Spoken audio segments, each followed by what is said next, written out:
عطاف يا أملي بشفاء القلب من العلل أيكون محبك في وجلي وبجاهك لا أخشى أحدا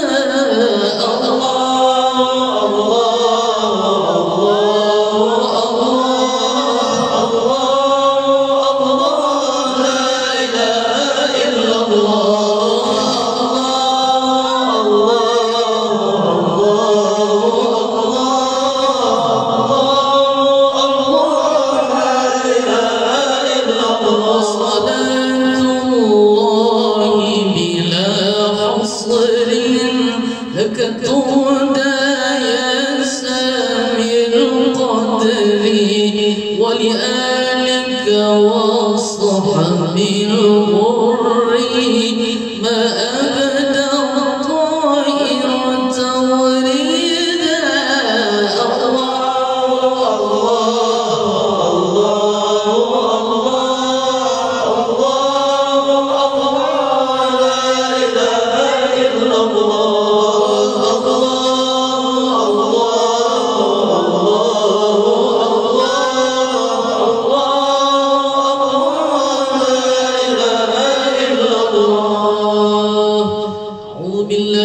الشيطان الرجيم لقد جاءكم رسول من أنفسكم عزيز عليه ما عنتم حريص عليكم بالمؤمنين رؤوف رحيم فإن تولوا فقل حسبي الله لا إله إلا هو عليه توكلت وهو رب العرش العظيم إن الله وملائكته يصلون على النبي يا أيها الذين آمنوا صلوا عليه وسلموا تسليما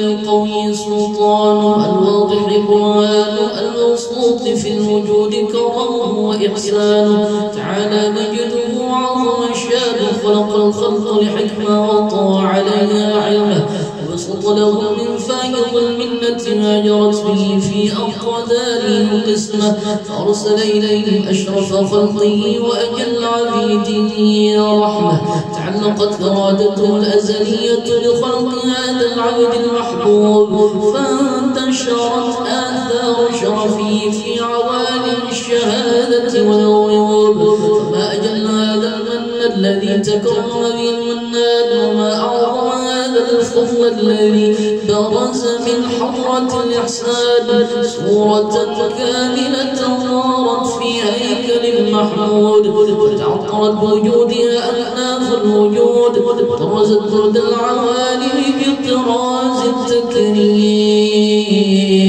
اللهم صل وسلم وصلاة وتسليم على سيدنا ونبينا محمد الرؤوف الرحيم اللهم صل وسلم وبارك عليه صلوات الله تغشى شرف الرسل الأطائب وتعالى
السماوات والأرضون ومن فيهن بالترحيب وأبطار الجود الإلهي على أهل الوجود تزج وألسنة الملائكة بالتبشير للعالمين تعالى. سبحان الله الحمد لله لا إله إلا الله والله أكبر. سبحان الله الحمد لله لا إله إلا الله سبحان الله الحمد لله لا إله إلا الله.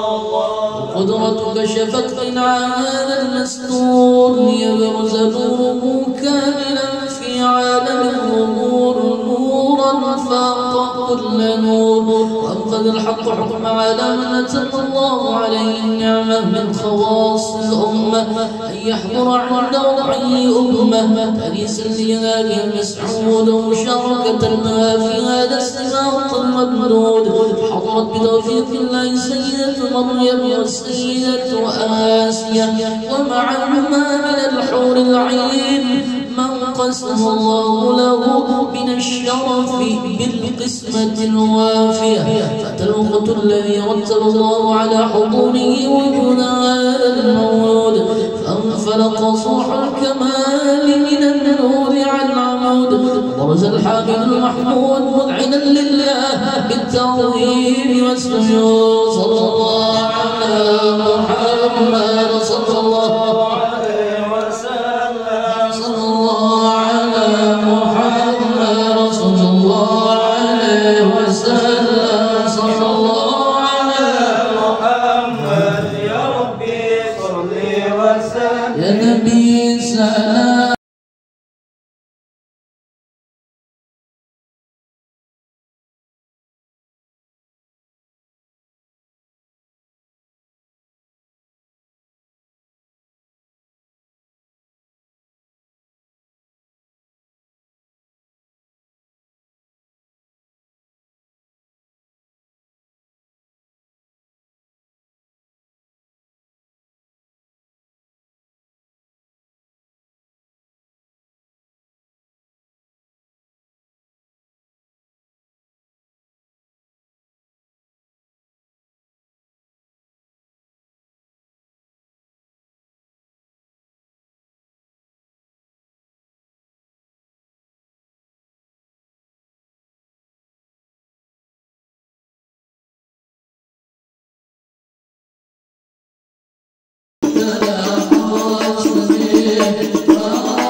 وكان مقبول سيد الكونين مشهور شهر ربيع الأول ومن الأيام يوم الاثنين وموضع ولادته وقبله بالحرمين. وقد ورد أنه صلى الله عليه وسلم ولد مختونا مكحولا متعسرا، وقل ذلك للشرف عند الله أيدي القدرة، ومع بروزه إلى هذا العالم الله من العجائب ما يدل على أنه أشرف المخلوقين وأفضل الحبائب. ورد عن عبد الرحمن بن بن عوف عن الشفاء رضي الله عنهما قالت لما ولدت آمنة رضي الله عنها رسول الله صلى الله عليه وسلم وقع على يدي فسأل فسمعت قائلا يقول رحمك الله أو رحمك ربك. قالت الشفاء فأضاء له ما بين المشرق والمغرب حتى نظرت إلى بعض قصور الروم. قالت ثم ألبسته وأرجعته فلم ينشب عن وشيته ظلمة ورعب شعريرة عن يميني فسمعت قائلا يقول أين ذهبت به قائلا المغرب وأسمع ذلك عني ثم عاود الرعب والظلمة والقشعريرة عن يساري فسمعت قائلا يقول أين ذهبت به قال إلى المشرق. قالت فلم يزل الحديث مني على بال حتى ابتعثه الله فكن من أول الناس إسلاما وكن لمن سنة من عظيم المعجزات ظاهر الآيات البينات ما يقضي بعظيم شرفه عنده له وأن عين عنايته في كل حين ترعاه وأنه الهادي إلى الصراط المستقيم. اللهم صل وسلم واشرف الصلاة والتسليم على سيدنا ونبينا محمد الرؤوف الرحيم. اللهم صل وسلم صلى الله عليه وسلم من محاسن الأخلاق وما تغيب عن كتابته كتب أوراق. كان صلى الله عليه وسلم أحسن الناس خلقا وخلقا وأولهم إلى مكان الأخلاق سلقا وأسعاهم بالمؤمنين حلما والرؤوفا لا يقول ولا يفعل إلا معروفا له الخلق السهل المحتوي على المعنى الجزم إذا دعاه المسكين وأجابه إجابة معجلة هو الأب الشفيق الرحيم لليتيم والأرملة وله مع سهولة أخلاق الهيبة القوية التي ترتعد منها فرائص الأقوياء من البرية ومن الشرط به تعطرت الطرق المنازل وبعرف ذكره تطيبت المجالس والمحافل وهو صلى الله عليه وسلم جامع الصفات الكمالية المنفرد في خلقه وخلقه بأشرف الخصوصية فما من خلق في البرية محمود إلا وهو متلقى عن سائر الوجود. أجملت في وصف الحبيب وشانه وله العلا في مجده ومكانه أوصاف عز قد تعالى مجدها أخذت على نجم السماء بعنانه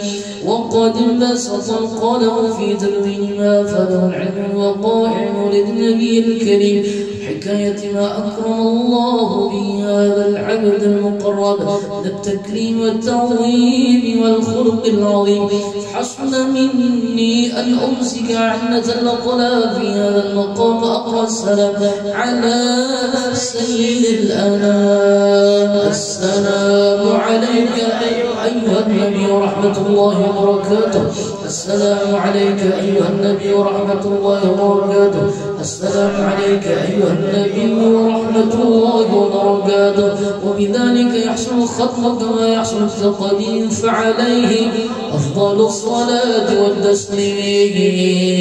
اللهم صل وسلم أشرف الصلاة والتسليم على سيدنا ونبينا محمد الرؤوف الرحيم. اللهم صل وسلم وبارك عليه وأنت به كل العوالم جهرة والكون وأصبح مشرقا بقدومه ضاءت به كل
صلى الله عليه وسلم أن يجعل سعي فيه مشكورا وفعله فيه محمودا وأن يكتب عمله في أعمال مقبولة والتوجيه بالتوجيهات الخالصة والصلة الموصولة. اللهم يا من إليه تتوجه الآمال فتحه الواثرة وعلى باب عزته تحت الرحال توجه منه في باطن الغمرة نتوجه إليك نشرف وسيل إليك سيد المرسلين عبدك الصادق الأمين سيدنا محمد بن عمة رسالة العالمين أن تصلي وتسلم على تلك الذات الكاملة مستودع عياماتك وحمل سلك وحامل رواية لعبدك الشاملة الأب الأكبر على المحمود لك مقصد بشكل الأفراد في كل موطن وموطن وكل موضع قاصد ذلك في عبادك وساقيك وسن شاكر أهل يديك سيد الكونين وأشرف الفقرين عبد المحمود الخالص المخصوص من كبير الخصائص اللهم صل وسلم عليه وعلى آله وأصحابه وأهل حضرة الكرام أحمد اللهم إنا نقدم إليك إياه هذا النبي الكريم ونتوسل إليك بشرف مقامه العظيم أن تحفظنا في حركاتنا وسكناتنا بعين عنايتك وأن تحفظنا في معطولنا وتقلباتنا في رعايتك وحصين وقاية أن تبلغنا بشرف الكل إليك وإلى هذا الحبيب غاية آمالنا تقبل منا ما تحركنا فيه من نياتنا وأعمالنا وتجعل في فضل هذا الحبيب من الحاضر في طرف اتباع من السلف من حقك وحكم المؤدين وعندك المحافظ.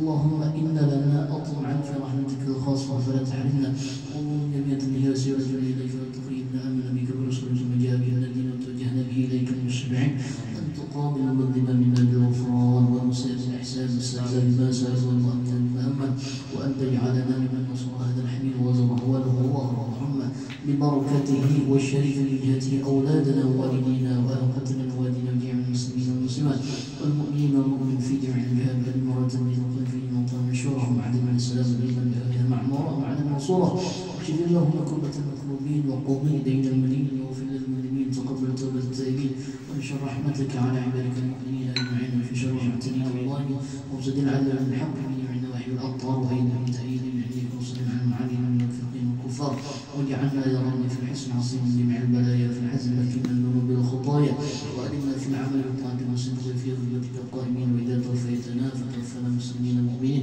واختم لنا منك بخير أجمعين وصلى وسلم على هذا الحبيب المحبوب إلى الإسلام والأرواح والقلوب وعلى آله وصحبه من إليه من صلى آخر دعوانا أن الحمد لله رب العالمين سبحان ربك رب العزة عما يصفون وسلام على المرسلين محمد لله رب العالمين ما شاء الله الحمد لله أنت نصيحة والحمد لله.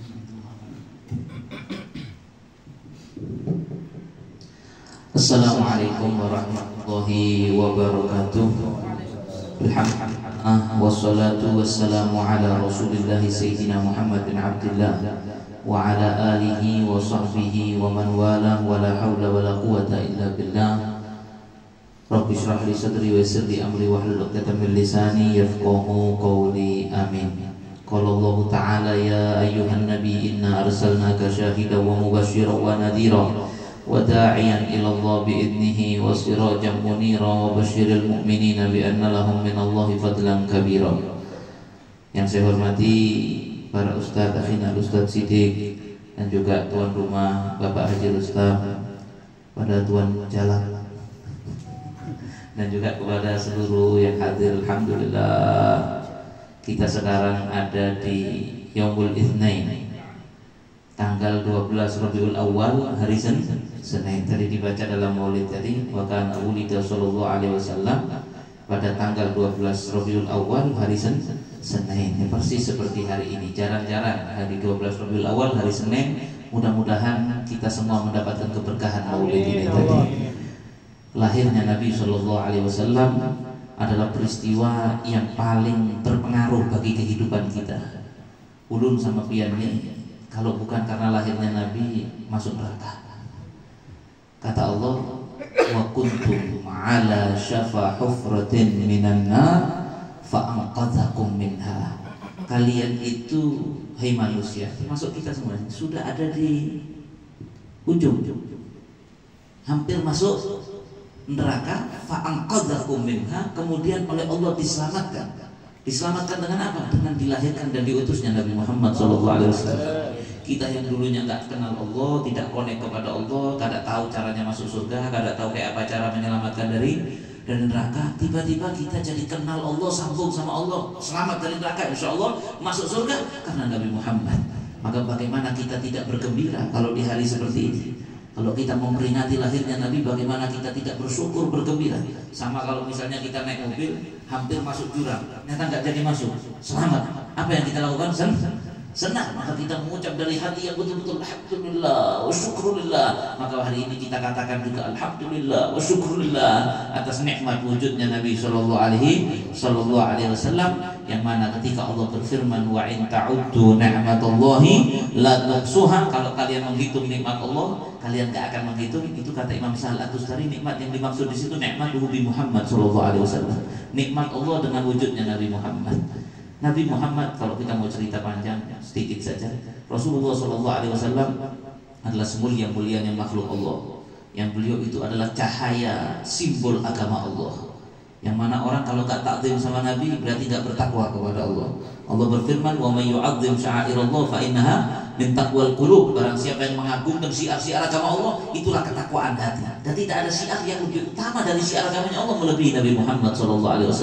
Satu-satunya nama selain nama Allah yang ditulis di arasnya Allah hanya nama Nabi Muhammad, yang ditulis di pintu-pintu surga, yang mana Nabi Muhammad ini sudah ditunjukkan adalah makhluk yang paling spesial di sisi Allah Subhanahu wa Ta'ala. Maka ketika Nabi lahir, bagaimana tadi di Maulid Syekh Habsyi tadi diceritakan, langit dijadikan terang. Kemudian waktu Nabi SAW lahir, para malaikat berteriak bergembira malaikat subhanallah. Makanya kita tadi baca subhanallah walhamdulillah wa la ilaha illallah Allahu akbar. Kenapa? Dikarenakan itulah teriakan malaikat mengungkapkan kegembiraan waktu saat lahirnya Nabi Muhammad sallallahu alaihi wasallam, yang mana lahirnya beliau membawa cahaya. Sebagaimana tadi juga yang dibaca Ustaz Siddiq tadi. Jadi Siti Aminah itu pada cerita lahirnya Nabi Siddiq. Sayyidah Aminah itu waktu mengandung Rasulullah itu setiap malam mimpi dari perutnya keluar cahaya terang, terus keluar suara, ya Aminah innaki hamalti bi khairil alamin. Wahai Aminah, yang kamu kandung di dalam perutmu ini adalah sebaik-baiknya makhluk yang ada di seluruh alam semesta. Fa idza waladathu fasammihi Muhammadah. Kalau kamu lahirkan jangan dikasih nama lain, beri nama Muhammad. Dan ini nama yang belum pernah ada. Ya. Bisa aja pada nama bagus, tapi Allah nggak mengizinkan siapapun pakai nama ini sebelumnya. Pertama kali nama ini muncul Nabi Muhammad. Kalaupun sekarang banyak, itu semua ittiba kepada Nabi Muhammad SAW. Makanya dulu orang Arab waktu dikasih tahu orang Muhammad, pernah dengar nama ini, tapi artinya bagus, Muhammad. Ala kulli hal, mimpi terus Siti Aminah sampai satu malam. Dalam mimpinya itu ada tambahan. Dalam riwayat dikatakan bahwasanya wahai Aminah, kamu akan melahirkannya sekarang malam ini. Bangun Siti Aminah, nyuruh orang panggil kiau bidan. Panggil bidan. Datang bidan. Siapa ngaran bidannya? Kami jangan tahu nama bidannya siapa. Ya, bidannya namanya Syafa. Itu tadi.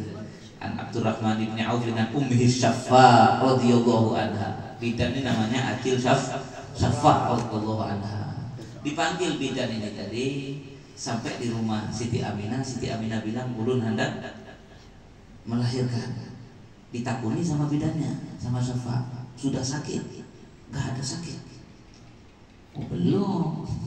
Biar ini belum pengalaman, karena Nabi nggak punya kakak, nggak punya adik, belum pernah melahirkan. Ini rahim hanya untuk Rasulullah satu orang. Oh belum, kalau belum sakit belum lahir, lama lagi. Biar belum ngerti. Kata Siti Aminah, tidak, ini anak istimewa, mau lahir sekarang. Kata Sayyidah Syafa, belum, bukan begitu. Namanya bidan berpengalaman kan? Ya, belum. Maka ketika itu tiba-tiba rumah itu menjadi terang. Ini riwayat ya. Ini riwayat, rumah itu menjadi terang sampai Sayyidah Syafa nggak bisa lihat apa-apa dari terangnya. Tiba-tiba ketika cahayanya itu menurun tapi masih terang, Rasulullah sudah lahir. Jadi nggak pakai proses mengejar, nggak pakai. Nabi sudah keluar, tadi disebutkan maktuas surah, apa itu namanya?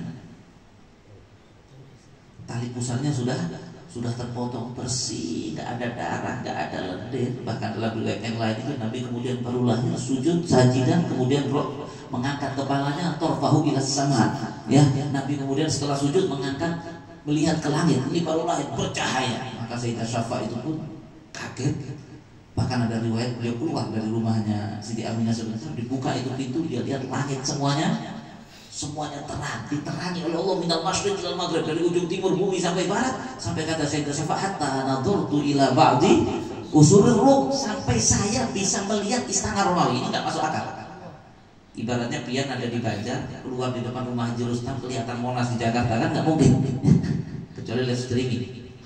Tapi ini enggak, bisa kelihatan istana di Romawi.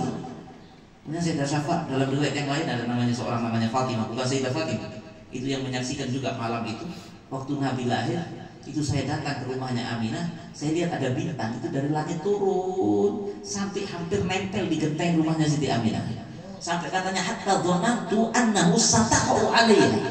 Sampai saya takut saking turunnya bintang itu, saya pikir bakal kena kepala saya. Sallallahu alaihi Muhammad. Ada satu Yahudi, ini riwayat hadis saya ringkas saja. Ada satu Yahudi lari ketika melihat bintang itu turun di kota Mekah. Dia lari, dia kebetulan ada di dekatnya Mekah. Dia lari, dia masuk ke kota Mekah di tengah malam Rasulullah. Dia lihat itu terang, dia ketuk semua pintu rumah orang Mekah. Siapa yang punya anak? Siapa yang punya anak? Siapa yang punya anak? Dicari mana yang punya anak. Maka disampaikan di tempat Nabi lahir. Yahudi ini maksa mau masuk. Ini orang bukan keluarga, bukan apa, maksa mau masuk. Saya mau lihat bayinya, saya mau lihat bayinya. Ternyata karena maksa, ya udah biarin masuk. Ketika dilihat bayinya Rasulullah, pingsan di Yahudi. Setelah pingsan dia bangun, dia kata zahabatin nubuwah min Israil. Dia bilang pergi kenabian. Dulu nabi-nabi semua Bani Israel bujur, ini nabi yang diceritakan di Taurat. Ternyata bukan dari keturunan Bani Israel. Ala kulli hal, berhala-berhala terjatuhan. Cahaya yang terang ini semuanya Nabi Muhammad membawa cahaya yang mudah-mudahan cahayanya masuk ke hati kita semuanya. Dengan kita memuji, menyebut beliau, cahaya Nabi masuk ke hati kita. Satu lagi saya mau cerita, Nabi waktu masih kecil dibawa sama Halimah As-Sa'diyah, kita tahu. Halimah ini waktu itu dalam keadaan nggak punya uang, sampai buat makan nggak bisa. Punya harta satu-satunya unta, untanya kurus. Ada kambing lagi di rumah, kurus. Kambing yang diperas susunya tapi udah nggak keluar susunya.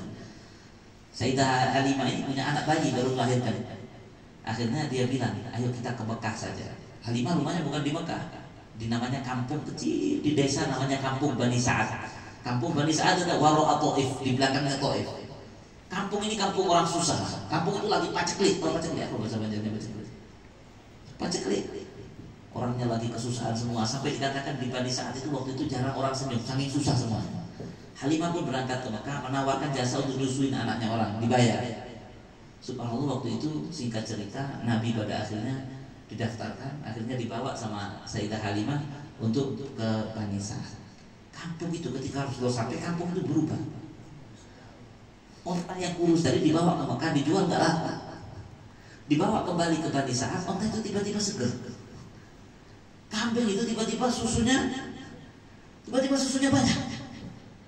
Sayyidah Halimah itu ada badannya sakit semua. Tiba-tiba ketika bawa Rasulullah sehat, satu rumah sehat. Sampai waktu itu kampung itu yang kering jadi orang yang nggak ada senyumnya. Nabi Muhammad itu masih bayi, senyum semuanya. Makmur kampung itu. Sampai semua orang bilang ini bayi penuh berkah. Kalau ada yang sakit dibawa ke rumah itu, dijapaikan tangannya Rasulullah masih bayi, langsung sehat. Sampai bingung Sayyidah Halimah, orang semua datang ke rumahnya. Sampai Nabi kanak-kanak, umur mungkin dalam riwayat 3 tahun, Nabi lari-lari. Suatu saat Nabi lari-lari, didatangin satu orang pakai baju putih. Ini riwayat pertama kali dibelah dadanya Rasulullah SAW. Nabi itu ada teman-temannya, anak kecil-kecil yang lain, dibelah dadanya Rasulullah, dikeluarkan. Halimah punya putri namanya Syaimah. Syaimah ini lari, lapor sama ibunya, ibu, Muhammad dibunuh, karena dia lihat dibuka. Sayyidah Halimah itu saking takutnya, dia lari sampai jatuh, bangun lagi. Ketika sampai, dia lihat Nabi Muhammad nggak apa, sudah bekas, bahkan nggak ada bekas jahitan. Anaknya dibilang, bohong kamu, demi Allah ini semuanya lihat nih kawan-kawan. Ada orang datang, dibuka dadanya, ditutup kembali. Akhirnya Sayyidah Halimah takut. Saat itu juga berangkat ke Mekah, dipulihkan ke Siti Aminah. Ternyata itu tidak lama perpisahan Rasulullah dengan Sayyidah Aminah, yang tidak lama diajak ke Madinah. Kemudian Sayyidah Aminah meninggal. Sebelum Sayyidah Aminah meninggal, terakhir di penutup, ini kisah-kisah bukan nasihat, cerita saja tentang Nabi SAW. Sebelum Siti Aminah meninggal, waktu itu Siti Aminah pegang kepala Rasulullah, umurnya 6 tahun Nabi SAW. Kemudian Sayyidah Aminah mengatakan, in sohama absortu fi manami fa anta mab'udzun ilal anami. Kalau benar apa yang saya lihat di mimpi-mimpi ulun, kamu ini akan diutus oleh Allah kepada umat manusia. Min indil jalali wal ikrami. Kamu diutus oleh Allah, dari Allah yang maha mulia. Tub'atsu bil islami, engkau diutus dengan membawa agama Islam. Tub'atsu fil hilli wa fil harami. Kamu diutus untuk menjelaskan mana yang halal, mana yang haram. Din abika Ibrahimi, agama daripada kakek moyangmu Ibrahim. Wallahu anhaka 'anil asnami, dan Allah mencegah engkau, tidak akan mungkin kau sampai menyembah berhala. Kemudian beliau mengatakan, faqad ya Rabb waqad waladtu tuhra. Ya Allah, saya telah melahirkan anak tanpa ada najisnya sama sekali. Enggak ada orang begitu. Ya itu enggak ada darah, enggak ada lendir. Ya Allah, faqad waladtu tuhra. Saya sudah melahirkan anak yang suci ini. Wa taraktu khaira, dan saya meninggalkan sesuatu yang baik. Tsumma matat, kemudian wafat ibunda Rasulullah di satu tempat namanya Abwa. Ya, itu perjalanan tengah-tengah antara Mekah dan Madinah. Mudah-mudahan kita semua si pagi hari ini dapat cahayanya Rasulullah. Karena ketika kita baca sholawat begini, turun nur. Malaikat itu kalau dengar baca maulid kayak gini tadi, malaikat di langit itu bau harum. Ini katanya Habib Muhammad Al-Haddad, gurunya Habib Umar bin Hafidz. Saya baca di majmu' kalamnya beliau, ada raihah, malaikat itu bau harum. Kemudian malaikat itu akan cakap, di mana bau ini datangnya dari mana? Malaikat mengatakan, hadihi raihatus shalah ala Nabi sallallahu alaihi wasallam. Ini bau wangi dari solawat kepada Nabi Muhammad SAW. Karena malaikat itu hobinya bersolawat. Dia kan kata Allah, Innallaha wa malaikatahu yusholluna 'alan nabi. Malaikat itu terus bersolawat. Maka kalau ada orang bersolawat, dia merasa ini kawan dulu nih, sama-sama bersolawat. Makanya di satu grup Allah, para malaikat, orang beriman yang bersolawat. Nah ini semua penuh cahaya, karena dapat Allah yang memberikan cahaya tentunya. Kemudian malaikat mengatakan ini bau wangi solawat Nabi Muhammad. Malaikat itu datang. Saking kita tidak bisa melihat. Datang, kalau malaikat datang, kita kadang melihat, tapi ada yang melihat malaikat. Siapa? Syaitan.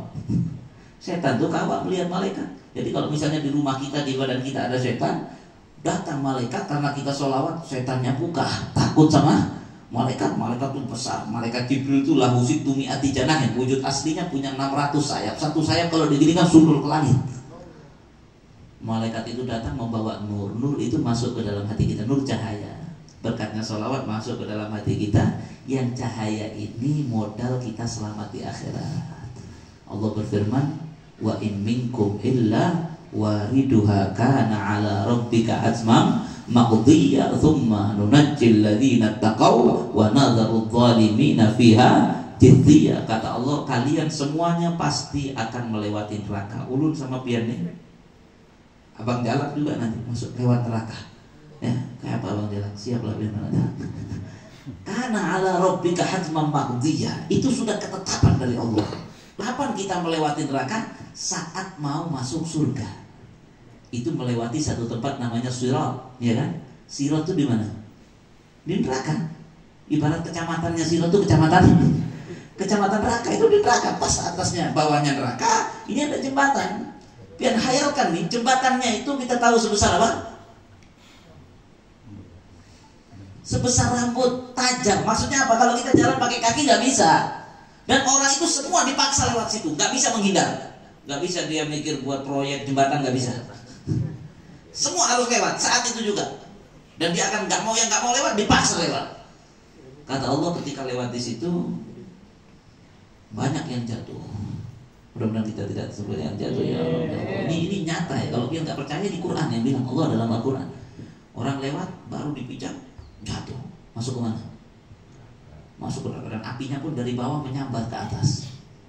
Seandainya pun ada orang yang penuh keseimbangan, dia tetap tersambar api dan jatuh. Terus berarti kita masuk neraka semua. Senang, tenang. Subhanunajjil ladzina taqaw.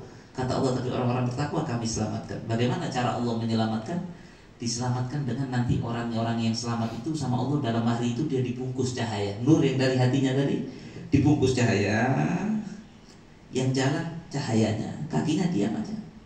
Kayak kalau kita jalan di bandara yang ada jalan sendiri itu, kakinya apa itu namanya? Ya, eskalator yang jalan sendiri itu, kaki kita diam, cahayanya jalan.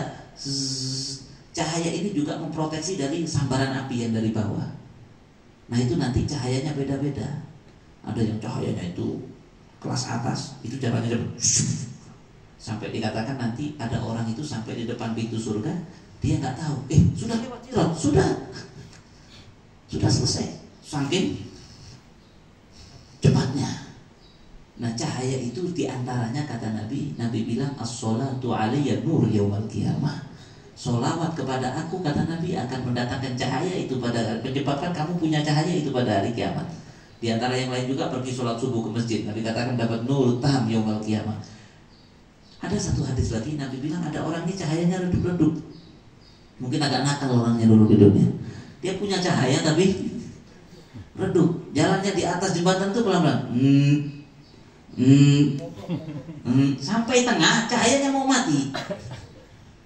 Cahayanya mau mati, padahal belum sampai seberangnya. Cahayanya mau mati. Maka dia kemudian ketika cahaya itu meredup, dia pun nggak bisa berdiri. Dia duduk hampir jatuh. Kata Nabi, faja'athu sholatuhu alayya.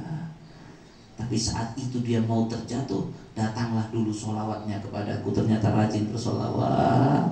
Fa'aqamathu wa anqadathu. Maka datang cahaya baru. Kemudian cahaya yang sholawat kepada Nabi tadi bisa membuat dia berdiri, dan cahayanya jalan lagi sampai dia selamat dan masuk surga. Allahumma ja'alna minhum, amin ya rabbal alamin. Saya tutup dengan firman Allah, wasiqal ladzina taqaw rabbahum ilal jannati zumara hatta idza ja'uha wa futihat abwabuha wa qala lahum khazanatuha salamun alaikum tibtum fadkhuluha khalidin. Kata Allah, dan nanti orang itu dimasukkan surga berombongan-rombongan.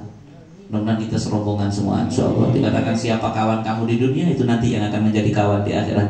berombongan ketika selesai menyeberang itu berombongan ketika sampai di depan pintu surga, wa futihat abwabuha, dibuka pintunya surga, melihat isinya surga.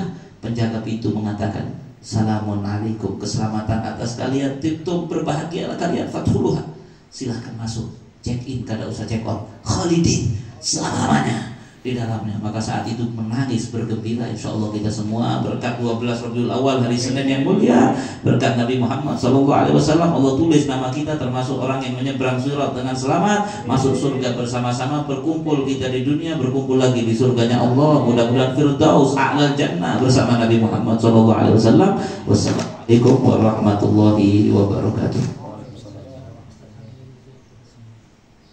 Bismillahirrahmanirrahim. Alhamdulillahi rabbil alamin. Allahumma salli wa sallim ala sayyidina Muhammadin wa ala alihi wa sahbihi ajma'in. Allahumma ij'al jam'ana hadha jam'an marhuma wa tafarruqana min ba'dihi tafarruqan ma'zuma. Allahumma ya Rabb, la tada'lana dhanban illa ghafartah, wa la 'aiban illa sitartah, wa la hamman illa farrajtah, wa la maridan illa shafaitah, wa la haja ya Allah min hawaiji dunya wal akhirah lana salah wa la ridan illa qadaitaha wa yassartaha ya rabbal alamin. Allahumma shfi mardana wa khuzna Ustaz Hamdan, isfihi ya Rabbi, haqi Sayyidina Muhammad bil qulub wa dawaiha wa afiyatil abdan wa shifaiha wa nuril absar wa tiyaiha wa ala alihi wa sahbihi wa sallim. Allahumma shfihi shifaan ajilan la yughadiru saqaman wa la alaman wa shfi hadir tamaidan ya Rabbi, shfihi shifaan ajilan la yughadiru saqaman wa la alaman wa ti hawaijana ya Rabb, hajati dunya bil maisar wa hajatil akhirah bil maghfirah wa amla qulubana bi nuri mahabbatik wa mahabbati rasulika Muhammadin sallallahu alaihi wa alihi wa sahbihi wasallam. Wahfadna minal fitan, wahfadna minal fitan. Allahumma ya muyassir kulli asir, wa ya jabir kulli kathir, wa ya sahib kulli farid, wa ya mughni kulli faqir, wa ya muqawwi kulli dha'if, wa ya ma'mana kulli makhif, yassir alaina kulli asir, fa taysir al-asir laka yasir. Allahumma ya man la yahtaju ila al-bayani wa tafsiri, hajatuna ilaika kathir wa anta alimun biha wa basir. Allahumma inna nakhafu minka wa nakhafu mimma yakhafu minka wa nakhafu man la yakhafu minka. Allahumma bihaqqi ma yakhafu minka najina ya Allah mimman la yakhafu minka, bihaqqi Sayyidina Muhammad sallallahu alaihi wasallam, wa ahrusna bi'ainika allati la tanam, wa ahrufna bi kanafika allati la yuram, warhamna bi qudratika alaina fala tuhlikna, fa anta raja'una wa thiqatuna bi rahmatika ya arhamar rahimin. Allahumma ansur wa farriq ikhwanana al-muslimin al-madlumin fi Palestin. Allahumma ansurhum nasran mu'azzara wa ahlikil yahuda as-suhyuniyah allati qatalu wa dhalamu ikhwanana al-muslimin fi Palestin halkan ajila, damirhum kulla mudammarin wa mazzaqhum kulla mumazzaqin. Allahumma farriq jama'ahum wa baddil shamlahum wa عددهم. اللهم ارسل العذاب إليه من حيث لا يحتسبون. اللهم أصلح من بصلاحهم صلاح الإسلام والمسلمين، وأهلك من بهلاكهم صلاح الإسلام والمسلمين، ولا تجعلنا من القانطين. وصلى الله على سيدنا محمد وعلى آله وصحبه وسلم، والحمد لله رب العالمين. الفاتحة.